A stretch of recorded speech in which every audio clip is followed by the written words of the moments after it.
Ever wondered how we can turn salty, undrinkable seawater into pure, crystal clear drinking water?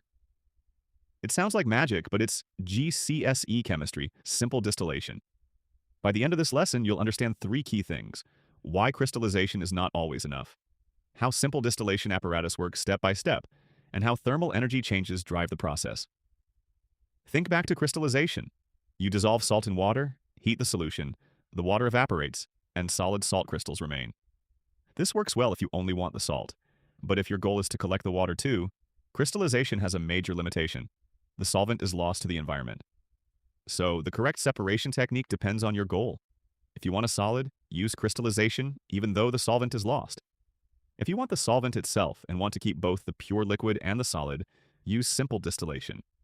If you need to separate several mixed liquids with different boiling points, that is fractional distillation, which comes next. Simple distillation works like a thermal engine.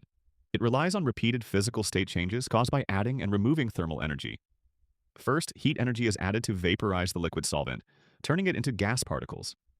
Then heat energy is removed so the vapor condenses back into pure liquid.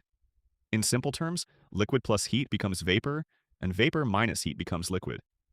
In the lab, the apparatus creates a closed pathway that moves vapor from a hot region to a cold one.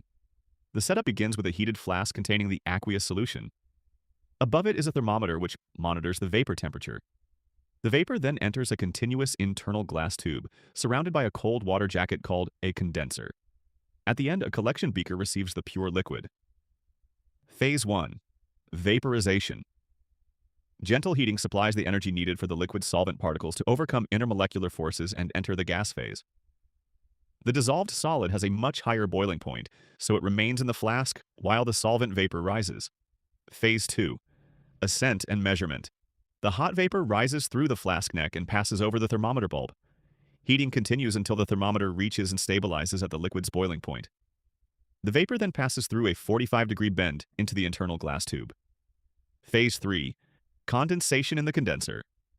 As the hot vapor travels through the glass tube, it is surrounded by circulating cold tap water in the outer jacket. This cold water removes heat energy from the vapor, causing it to condense back into liquid. The water flow is important. Cold tap water enters at the bottom and warm water leaves at the top. This keeps the condenser jacket full, prevents trapped air gaps, and maximizes cooling efficiency. Phase 4. Collection. The solid remains isolated in the heated flask. The vapor has now condensed into a pure liquid, which drips from the slanted condenser tube into the collection beaker. This pure liquid is called the distillate. Simple distillation can theoretically produce 100% pure drinking water from seawater, but there is a major real-world problem: energy cost.